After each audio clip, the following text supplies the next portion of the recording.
북쪽에서 오시는 하나님. 지난주에 이어서 말씀을 전하고자 합니다. 에스겔이 바벨론의 포로로 끌려가서 5년의 시간이 흘렀습니다. 예루살렘에 남아 있었다면 제사장으로서 섬길 수 있는 복된 기회가 있었던 선지자였지만 처량하게 바벨론 강가에서 포로로서 그렇게 흘러가는 강물을 보면서 아마 자신의 시세를 돌아보고 민족의 장래를 생각하는 그런 마음이 있었겠죠. 그런데 놀랍게도 바로 그 순간에 하늘이 열려서 하나님이 임재하시는 장면을 에스겔이 보게 됩니다. 오늘 말씀은 바로 그 말씀부터 한번 시작하려고 합니다. 4절 말씀 한번 보겠습니다. 내가 보니 북쪽에서부터 폭풍과 큰 구름이 오는데 그 속에서 불이 번쩍번쩍하여 빛이 그 사방에 비치며 그 불 가운데 단새 같은 것이 나타나 보인다. 이렇게 말씀이 나옵니다. 하늘이 열렸는데 어느 쪽 하늘이 열렸는가? 북쪽 하늘이 열린 것입니다. 북쪽에서부터 열린 하늘을 통해서 폭풍과 큰 구름이 왔다. 그리고 그 속에 불이 있었는데 번쩍번쩍하면서 에스겔이 있는 대로 임하게 된 것입니다. 이런 모습을 보았을 때 에스겔의 마음이 어땠을까 하는 생각을 하게 됩니다. 만약에 우리 성도님들이 에스겔이었다면 어떤 느낌이 들었겠어요? 좋은 느낌이 들었겠어요? 아니면 좀 불안한 느낌이 들었겠어요? 일반적으로 하나님이 우리를 구원하러 오시는구나 그렇게 생각하기는 어려웠을 거예요. 왜냐하면 이스라엘 백성들은 죄악이 극에 달아서 하나님의 심판을 받고 있는 과정 속에 있었고 바벨론에 있는 사람들은 그 하나님의 심판의 결과로 예루살렘에서 유다 땅에서 쫓겨나서 바벨론에서 포로 생활을 하고 있는 거예요. 바로 그때 하나님이 임재하시는데 어떻게 임재했느냐면 폭풍과 큰 구름 가운데 임재했다는 거예요. 어떤 누구도 하나님이 우리를 구원하러 오시는구나 그렇게 생각하기는 어려웠을 거예요. 그리고 더군다나 불길한 방향에서 왔습니다. 내가 보니 북쪽에서부터 이렇게 말씀이 나오죠. 왜 불길한 방향인가? 예레미야서를 보면 이 북쪽, 북방이라는 단어가 계속해서 강조되고 있습니다. 예레미야 4장 말씀 한번 볼게요. 한 절. 시온을 향하여 깃발을 세우라, 도피하라, 지체하지 말라. 함께 읽습니다. 내가 북방에서 재난과 큰 멸망을 가져오리라. 이 말씀이 예레미야 한 절만 4장 6절 한 절만 읽었는데 예레미야서에서만 한 10번 정도 이상 나와요. 많이 나오죠. 북쪽에서부터 심판이 임할 것이다. 북쪽에서부터 재앙이 임할 것이다. 북방에서부터 하나님이 심판하러 오실 것이다. 그런 말씀이 예레미야서에 계속해서 반복돼서 나와요. 이사야서에서도 이 말씀이 나옵니다. 그런 의미에서 선지자 에스겔도 이 북쪽, 북방의 의미를 알고 있었을 것입니다. 이 북방은 바벨론이 쳐들어오는 방향이에요. 예루살렘과 유다를 기준으로 하면 바벨론이 북쪽에 있는 그런 나라였거든요. 바로 그 북방에서부터, 북쪽에서부터 하나님의 재앙, 하나님의 멸망이 올 것이라는 것입니다. 그런데 하필 하늘이 열려도 북쪽 하늘이 열려버린 거예요. 그 북쪽에서부터 하나님의 임재가 나타나는데 처음에는 하나님의 임재라고까지 생각하지는 못했죠. 그런데 문제는 북쪽에서부터 하늘이 열렸는데 큰 폭풍과 먹구름 가운데, 큰 구름은 먹구름을 의미하는데 그것이 밀려오는 거예요. 불이 번쩍번쩍하면서 밀려오는 것입니다. 두 가지가 다 불길하게 느껴질 수가 있을 것입니다. 그러나 먼저 우리가 한 가지 기억할 것은 무엇이냐? 하나님의 임재 방식이 원래 그렇습니다. 하나님의 거룩하심, 하나님의 가장 높으심을 우리가 기억할 필요가 있어요.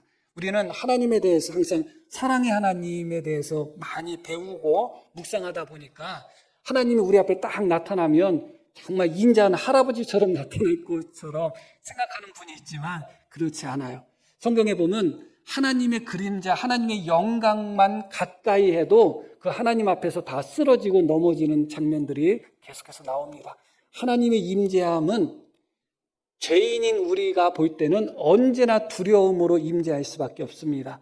대표적으로 우리가 하나님께서 이스라엘 백성들에게 언약하시고 율법을 주시기 위하여 시온산에 임재하신 장면을 우리가 출애굽기에서 보게 됩니다. 하나님은 이스라엘 백성들을 심판하러 오신 것이 아니라 그들과 언약을 맺고 그들을 하나님의 백성으로 삼고 그들에게 율법을 주시기 위해서 오신 거예요. 그런데 그때 시온산에 하나님이 임재하실 때 어떻게 임재했어요? 산이 진동하고 갈라지고 불이 나고 막, 그래서 백성들이 덜덜덜 떨면서 하나님이 말씀하지 말게 하십시오. 모세, 당신이 이야기하면 우리가 잘 들을 테니까 이제 하나님이 말씀 안 하게 해주세요. 그러면서 벌벌벌 떠는 장면이 나옵니다. 하나님의 임재의 일반적인 방식이에요. 그런 의미에서 폭풍과 큰 구름 가운데 하나님이 임재하셨다는 것이 반드시 심판의 상징, 심판의 의미는 아닐 것이다.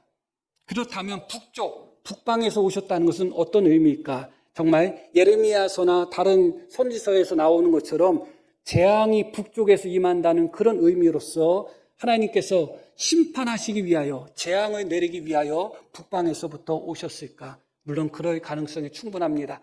대부분의 주석에서는 그런 가능성으로 이 말씀을 이해하고 받아들입니다. 하나님께서 북쪽에서 오셨다는 것은 심판을 위해서 북방에서 재난이 오는 것처럼 바벨론을 통해서 하나님은 이스라엘 민족을 심판하시지만 사실은 그 바벨론을 움직이고 바벨론을 주장하신 분은 하나님이시라는 것이죠. 그래서 북쪽에서부터 하나님이 오시는 것은 불길한 징조고 심판의 징조다. 그렇게 대부분 주석은 그렇게 해석하고 이해하고 있습니다. 그러나 저는 그런 것 같지가 않습니다. 몇 가지 중요한 이유가 있어요. 왜 북방에서부터 오시는 하나님, 큰 구름과 폭풍 가운데 그렇게 오시는 하나님이 심판하시기 위하여 오시는 하나님이 아닐 수도 있다 하는 몇 가지 그런 근거를 제가 오늘 말씀을 드리려고 하는 것입니다. 첫 번째로 우리가 생각할 것은 26절, 본문 26절 한번 보겠습니다. 이제 하나님의 이제 임재하신 후에 그 환상을 본 거예요. 하나님이 어떻게 임재하셨는가? 그 머리 위에 있는 궁창 위에 보좌의 형상이 있는데 그 모양이 남보석 같고 그 보좌의 형상 위에 한 형상이 있어. 이 보좌 위에 있는 한 형상이 누구예요? 하나님이시죠. 네, 하나님이십니다. 그런데 그 하나님이 어떤 모양으로 있었다고 나와요? 사람의 모양과 같았다. 그렇게 말씀이 나와요. 하나님은 영이시기 때문에 하나님은 형체가 없습니다. 그리고 하나님이 혹시 임재하신다고 할지라도 하나님은 얼마든지 당신의 모습을 다양하게 나타낼 수 있는 그런 하나님이셔요. 그런데 하나님이 심판하러 오시면서 가장 높으신 영광의 하나님이 인간의 모양으로 오신다? 하나님께서 인간의 모양과 형상을 가지고 그곳에 오셨다는 것은 하나님이 당신을 낮추셨다는 거예요. 눈높이를 맞추셨다는 거예요. 누구의 눈높이를 맞추셨다는 거예요? 사람에게 눈높이를 맞추셨다는 거예요. 그것은 하나님의 은혜의 표현이고 자비의 표현이고 하나님의 돌보심의 표현이지 심판의 표현은 아닙니다. 하나님께서 심판하러 오시고 징계하러 오시는데 사람의 모양으로 그렇게 나타나실까요? 그렇게 나타나시지는 않을 것입니다. 오히려 친숙한 인간의 모습으로 나타나셨다는 것은 가까이 오시는 하나님의 모습을 보여주시는 것이고 인간을 향한 자비와 배려를 보여주시는 하나님의 모습이다. 우리가 그렇게 이해할 수가 있습니다. 그러나 이 부분도 결정적인 증거라고 할 수는 없겠어요. 그러나 하나의 또 결정적인 증거라고 말할 수 있는 장면이 나옵니다. 29절 말씀 한번 볼게요. 28절. 그 사방 광채의 모양은 이제 하나님의 이 형체를 이제 에스겔이 본 대로 지금 설명하는 거예요. 그 사방 광채의 모양은 비 오는 날 구름에 있는 무지개 같으니 이는 여호와의 영광의 형상의 모양이라. 내가 보고 엎드려 말씀하시는 이의 음성을 들었다. 하나님의 영광의 형상의 모양이 있었는데 빛나는 광채가 있었는데 그 모양이 어땠다고요? 비 오는 날 구름에 있는 무지개 같았다. 그렇게 말씀이 나오죠. 떠오르는 장면이 분명히 있을 것입니다.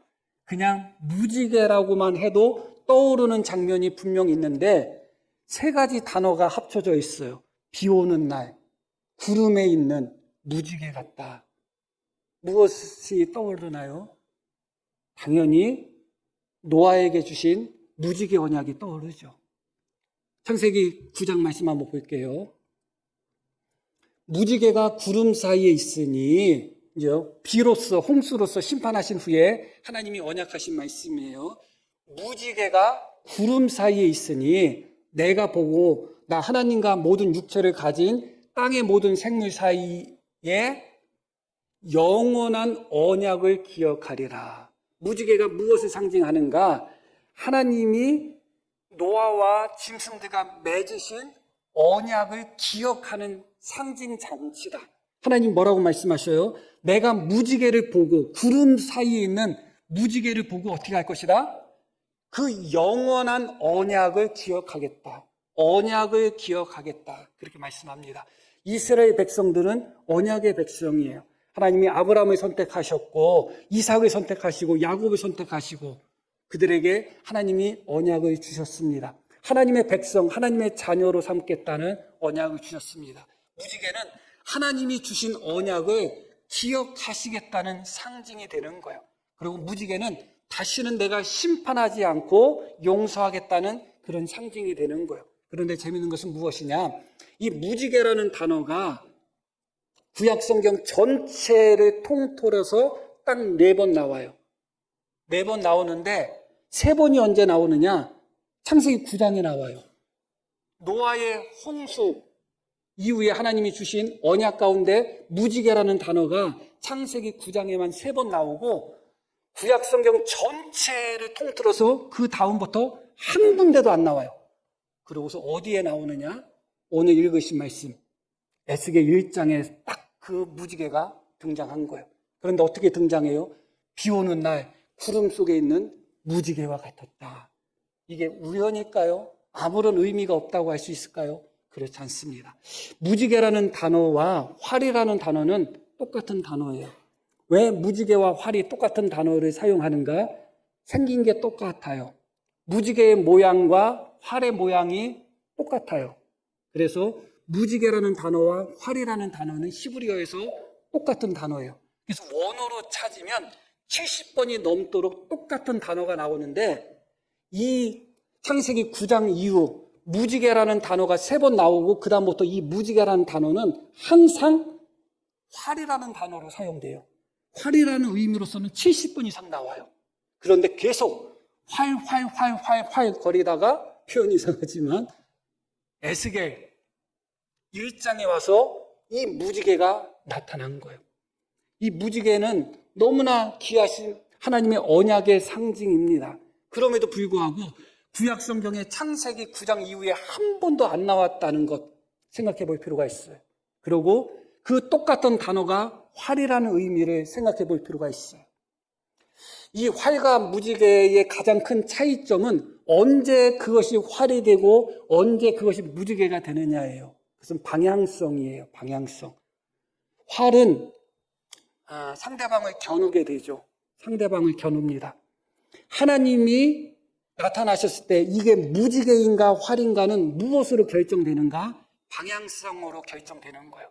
그 방향이 땅을 향하느냐 하늘을 향하느냐예요. 무지개는 어디로 향하고 있어요? 하늘을 향하고 있어요. 이렇게 되어 있잖아요. 이렇게 생긴 무지개가 없죠. 영무지개가 아닙니다. 이렇게 생겼어요. 그 얘기는 무슨 얘기예요? 화살이 어디를 향하고 있다는 거예요? 땅을 향하고 있지 않고 하늘을 향하고 있다는 거예요. 여기에는 깊은 의미가 있지만 오늘 말씀에서는 다루지 않습니다. 중요한 것은 하나님께서 인재하셨을 때 처음으로 노아 홍수 이후 처음으로 한 2000년 이상 시간이 흐른 후에 처음으로 구약 성경에서 무지개가 등장했다. 그게 중요한 거예요. 그리고 그 무지개는 하나님께서 언약을 기억하시겠다는 것, 다시는 심판하시지 않겠다는 약속의 상징이라는 것이 중요한 것입니다. 하나님께서 무지개와 똑같은 단어를 가진 활이라는 단어가 똑같은 의미의 단어인데 그것을 향해서 바벨론에 있는 포로들을 향해서 활을 겨누신 것이 아니라 무지개 가운데 나타나셔서 그 화살의 방향이 하늘로 향하도록 그렇게 나타나셨다. 무엇을 보여주고 있는 거예요? 하나님이 그들을 용서하시겠다는 거예요. 하나님이 그들을 구원하시겠다는 거예요. 하나님이 그들을 심판하지 않겠다는 거예요. 그리고 더 중요한 이유 또 근거가 하나가 있습니다. 그것은 무엇이냐? 말씀드렸듯이 일반적으로 북방, 북쪽은 무엇을 상징한다고요? 바벨론을 의미해요. 하나님께서 바벨론을 통해서 이스라엘 백성들을 심판하시는 것을 의미합니다. 그래서 북방에서 재앙이 올 것이다. 북방에서 하나님의 심판이 임할 것이다. 북방에서 환란이 임할 것이다. 그 모든 것들이 바벨론을 통한 이스라엘 백성들에 대한 하나님의 심판과 멸망을 상징하는 거예요. 그런데 지금 에스겔이 있는 장소는 어디예요? 예루살렘이에요? 유대예요? 아니면 바벨론이에요? 바벨론이잖아요. 그러면 바벨론에 있는 에스겔 입장에서는 북방이 더 이상 바벨론이 될 수가 없어요. 그게 중요한 거예요. 똑같이 북방에서 오시는 하나님을 보지만 예루살렘에 있고 이스라엘 땅 안에 있는 자들에게는 북방이 재앙이 오고 심판이 오는 자리예요. 그러나 이미 하나님의 심판을 받고 그것으로 말미암아 이미 포로가 되고 그것으로 말미암아 이미 바벨론에 와 있는 자들에게 있어서는 북방은 더 이상 바벨론이 될 수가 없어요. 바벨론에 와 있는데 어떻게 북쪽이 바벨론이 될 수가 있어요? 오히려 그 북방은 하나님이 구원하러 오시는 임재의 장소이지 심판의 장소가 아니라는 것을 기억할 필요가 있어요.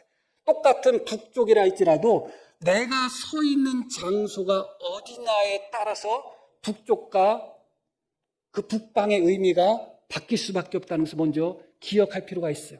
여전히 불순종하고 여전히 완악하고 여전히 하나님께 반역하며 그렇게 교만 속에서 우리는 하나님의 백성이니까 망하지 않아 하면서 바벨론에서 선지자 말을 듣지도 않고 하나님의 말씀을 순종하지도 않고 그렇게 교만한 사람 자리에 있는 사람들, 그들에게 있어서 북방은 하나님이 심판하러 오시는 자리예요. 하나님이 바벨론을 통해서 심판하러 오시는 자리가 됩니다. 그러나 이미 하나님께 징계받고 이미 고난 속에 있고 이미 슬픔 속에 있고 이미 상처 속에 있고 이미 낭만과 아픔 속에 있는 이미 바벨론 안에 머무는 사람에게 있어서는 더 이상 북방은 하나님이 심판하는 자리가 아니라 도리어 하나님이 구원하는 자리가 되는 것입니다. 하나님이 어디서 오시느냐 절대 중요하지 않습니다. 중요한 것은 내가 서 있는 자리가 중요한 것입니다. 내가 어느 자리에 서 있는가. 교만하고 완악하고 하나님을 대적하는 예루살렘에 서 있다면 그 북방은 심판하러 오시는, 징계하러 오시는 하나님이 임하는 장소가 되는 것입니다. 그러나 이미 하나님 앞에 매를 맞고 이미 하나님 앞에 징계를 당해서 애통과 고난과 슬픔 속에 바벨론의 자리에 있다면 그 북방은 하나님께서 심판하러 오시는 자리가 아니라 위로하시고 구원하시고 회복시키기 위하여 오시는 자리라는 것을 기억할 필요가 있습니다. 언제나 내가 서 있는 그 자리가 중요한 것입니다. 하나님 앞에 여전히 교만과 완악한 자리에 서 있는가? 애통의 자리에 서 있는가? 내가 형통하고 잘 된다고 해가지고 그렇게 높아진 자리에 서 있는가? 아니면 낭망하고 슬퍼하고 때로는 절망하는 낮은 자리에 서 있는가? 내가 서 있는 자리에 따라서 하나님의 임재하심이 다른 것입니다. 우리 성도님들이 한번 생각해 보시기를 바랍니다. 내가 온갖 죄악 가운데 교만 가운데 살고 있어요. 그때 하나님이 내 앞에 나타나셨어요. 상 주시려고 나타나셨겠어요? 칭찬하시려고 나타났겠냔 말이에요. 그때 하나님 만나면 만났다고 좋아해야 될까요? 나 하나님 만났다고 나 진짜 못된 짓 하다가 하나님 내 앞에 나타나셨다고. 그것은 하나님이 그때 임하시는 하나님은 잘했다 칭찬하실 하나님도 아니고 위로하실 하나님도 아니고 회복시켜 주실 하나님도 아니잖아요. 그런데 내가 낭망하고 슬퍼하고 아파하고 연약하고 낮은 자리에 있을 때 하나님이 나에게 나타나셨다. 낮은 자리에 있는 나를 더 낮추기 위해서 밟기 위해서 하나님이 오셨을까요? 그렇지 않겠죠. 일으키기 위해서 오셨겠죠. 힘을 주시기 위해서 오셨겠죠.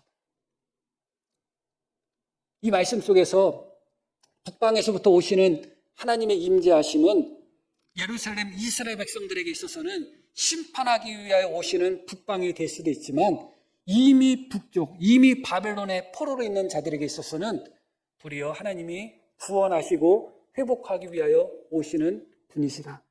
내가 어느 자리에 서 있는가가 하나님이 오시는 방향의 성격을 결정한다는 것을 기억할 필요가 있습니다. 우리가 지난주에 말씀을 드렸듯이 바벨론으로 포로로 끌려온 사람들의 슬픔 중에 가장 큰 슬픔이 무엇이냐? 예루살렘 성전에서 하나님께 제사 드리지 못하고 예배 드리지 못한다는 거예요.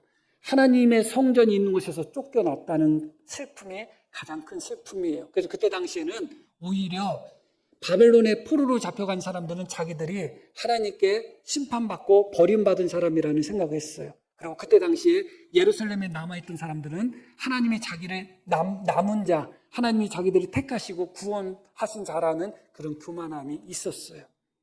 당연히 그러지 않겠어요. 그런데 우리가 지난주에 배웠던 것이 뭐죠? 놀랍게도 하나님께서 흩어져 있는 자들, 포로로 있는 자들, 그들에게 찾아오셔서 성소가 되어 주시겠다고 말씀하시잖아요. 오늘 북방에서 바벨론에 임하시고 에스겔에게 임하시는 하나님은 비록 폭풍 가운데 임하시고 큰 구름 가운데 임하시고 비록 북쪽에서 임하시지만 심판의 하나님으로 임하신 것이 아니라 그들에게 있어서 성전을 빼앗기고 잃어버리고 하나님의 성전이 있는 예루살렘 고국 땅에서 포로로 그 머나먼 곳에 포로 생활하고 있는 그들에게 내가 너희 성소가 되어 주려고 왔다. 눈에 보이는 성전 건물은 너희 곁에 없다 할지라도 내가 직접 너희에게 성소가 되기 위하여 너희를 찾아왔다 하는 그런 메시지가 여기에 담겨 있는 것입니다. 이 부분을 우리가 조금 더 살펴볼 필요가 있어요. 그렇게 북방에서 오신 하나님, 그렇게 오신 하나님이 바벨론 포로들에게 기꺼이 하나님이 친히 성소가 되어 주시는 그런 은혜를 베푸셨습니다. 그런 은혜를 통해서 하나님이 정말 원하셨던 것이 있습니다. 무엇을 원하셨을까? 어떤 은혜를 그들에게 주시려고 찾아오셨을까? 단지 그들에게 성소의 은혜만 주시려고 오셨을까? 그렇지 않아요. 그들에게 하나님이 직접 성소가 되어 주시면서 그들에게 주시려고 했던 은혜가 따로 있습니다. 그것이 바로 11장 16절 말씀은 성소에 대한 말씀인데 먼저 한번 읽어볼게요.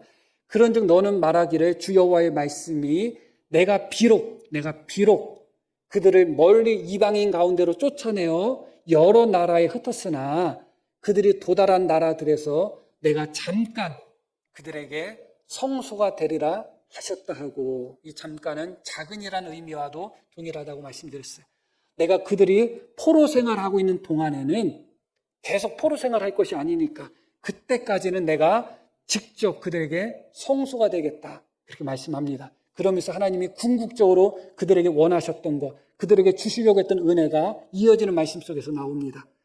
자, 함께 한번 읽을까요? 내가 그들에게 한 마음을 주고 그 속에서 새 영을 주며 그 몸에서 돌 같은 마음을 제거하고 사이처럼 부드러운 마음을 주겠다 그렇게 말씀합니다.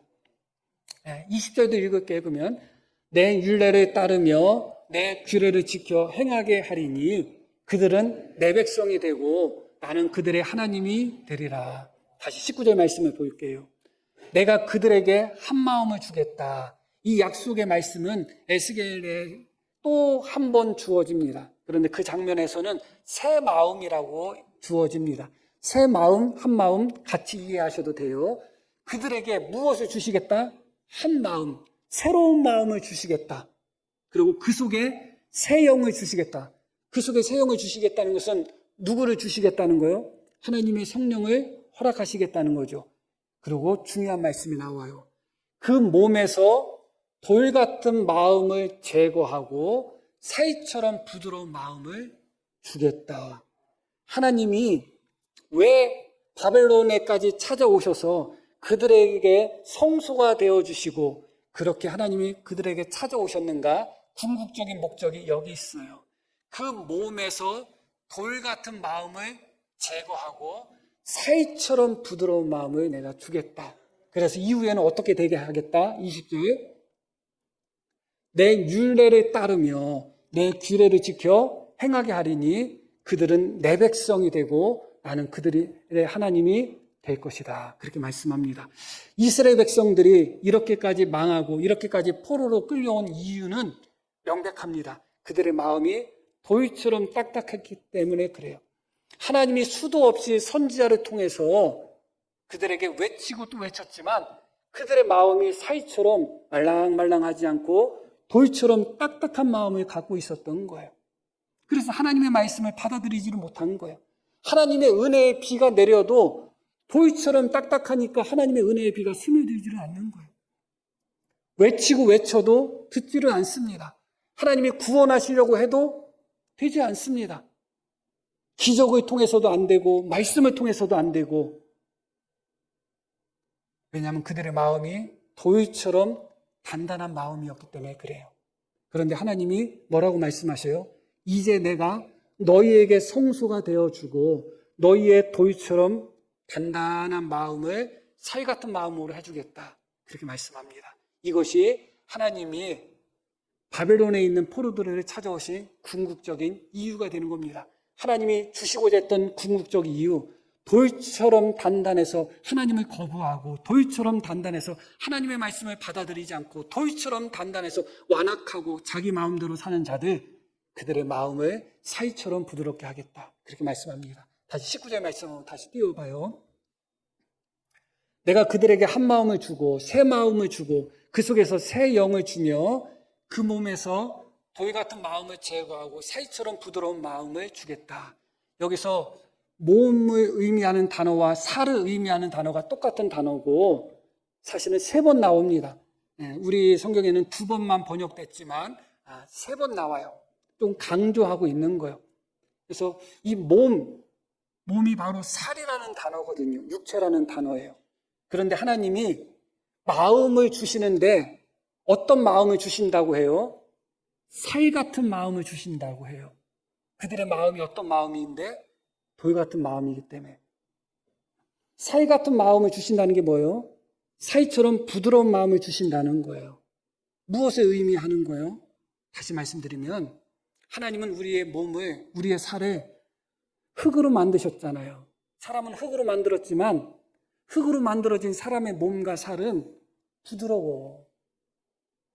뼈가 딱딱하지 살이 딱딱하지는 않아요. 하나님은 우리의 살, 우리의 몸 부드럽게 만드셨어요. 그런데 정작 우리의 마음은 돌처럼 딱딱할 때가 너무나 많다니까요. 하나님은 우리를 만드실 때 흙으로 만드셨지만 우리의 몸을 돌처럼 딱딱하게 만들지 않으셨어요. 사이처럼 부드럽게 만드셨는데 이 살 안에 있는, 이 몸 안에 있는 우리 마음은 돌보다도 딱딱해질 때가 많아요. 우리의 손을 만져보면 손이 차가운 분도 있지만 손이 차갑다고 해서 몸이 차가운 것은 아니잖아요. 하나님은 사람을 따뜻한 몸을 가진 존재로 만드셨잖아요. 우리의 살은, 우리의 몸은 따뜻해요. 그런데 때로는 우리의 마음은 얼음보다도 차가울 때가 많아요. 하나님이 우리에게 주신 몸은 말랑말랑하고 부드러운데 우리의 마음은 돌보다도 딱딱하고, 하나님이 우리에게 주신 몸은 따뜻한 온기가 흘러가는 몸인데 우리의 마음은 얼음보다도 차가울 때가 많은 거예요. 그래서 하나님이 말씀하는 거예요. 이제는 내가 너희의 돌 같은 마음을 제거하고 너희의 몸처럼, 너희의 살처럼 부드럽고 말랑한 마음을 너희에게 주겠다. 돌 같은 마음일 때는 아니요, 못하겠습니다. 왜? 싫습니다. 그렇게 완악하게 불순종하고 하나님을 대적하고 말씀을 받아들이지 않던 그런 돌 같은 마음을 살같이 부드러운 마음으로 바꿔서 하나님의 말씀을 듣고 하나님의 말씀을 순종하고 하나님의 백성으로 그렇게 하나님을 잘 섬기는 자로 내가 만들겠다. 그러기 위해서 내가 너희를 찾아왔다. 그렇게 말씀하고 있는 것입니다. 본질적으로 하나님이 바벨론에 있는 포로들을 찾아오신 목적은 그들을 심판하기 위함이 아닙니다. 그들이 서 있는 자리는 예루살렘의 자리가 아니라 하나님으로부터 징계당하고 그것으로 말미암아 쓰러지고 넘어지고 아파하는 그런 자리였습니다. 그 자리에 서 있는 자에게 찾아오시는 하나님의 은혜는 심판의 역사가 아니라 구원의 역사라는 것을 다시 한번 기억할 필요가 있고, 그 하나님이 나를 찾아오셨다면 왜 찾아오셨는가를 항상 기억하셔야 돼요. 하나님이 나를 세상에서 가장 높은 사람으로, 세상에서 가장 성공한 사람으로 만들기 위해서 찾아오실 수도 있겠죠. 그러나 실제로 하나님이 우리를 통해서 원하시는 가장 중요한 것은 돌처럼 딱딱한 우리의 마음을 사이처럼 부드러운 마음으로 만들기를 원하시는 것입니다. 결론적인 말씀을 드릴게요. 이 말씀이 너무 중요합니다. 왜 이 말씀이 중요한가 하면, 지금 바벨론에 있는 사람들은 하나님 앞에 징계를 받은 사람이에요. 징계를 받아서 지금 자기 고국에서 쫓겨나서 타국의 타향에서 포로 생활하고 있는 사람들이에요.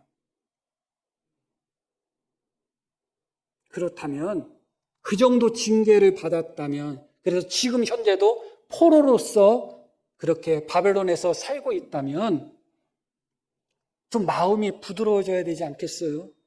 그런데 에스겔서 전체를 놓고 보면 포로로 잡혀온 그 사람들도 마음이 부드러워지지 않았어요. 그 고난을 통해서, 그 징계를 통해서 그들의 마음이 낮아지고 겸손해졌는가? 그렇지 않아요. 오늘 말씀도 그것을 보여주잖아요. 내가 그들에게 한 마음을 주고 그 속에서 새 영을 주며 그 몸에서 돌 같은 마음을 제거하겠다. 그들이 누구예요? 바벨론의 포로로 잡혀온 사람들이에요. 바벨론으로 포로로 잡혀왔는데 여전히 그들의 마음은 돌처럼 단단한 마음이에요.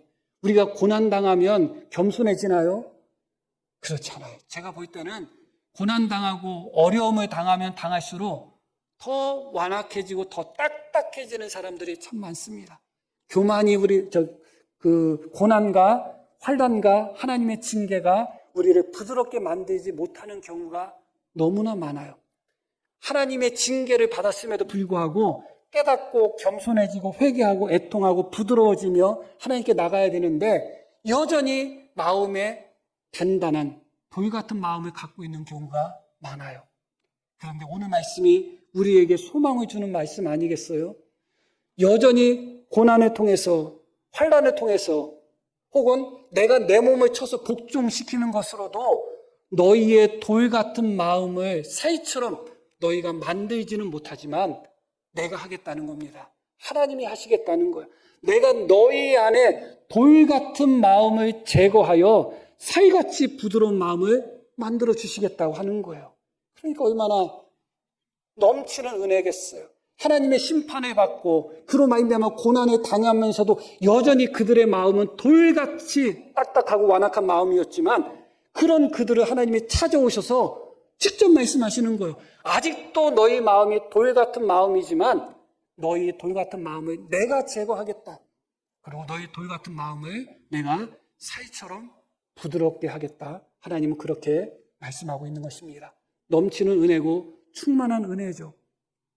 성경에 보면 하나님의 은혜를 헛되이 받지 말라는 말씀이 있습니다. 하나님은 지금 넘치는 은혜, 충만한 은혜를 주셨어요.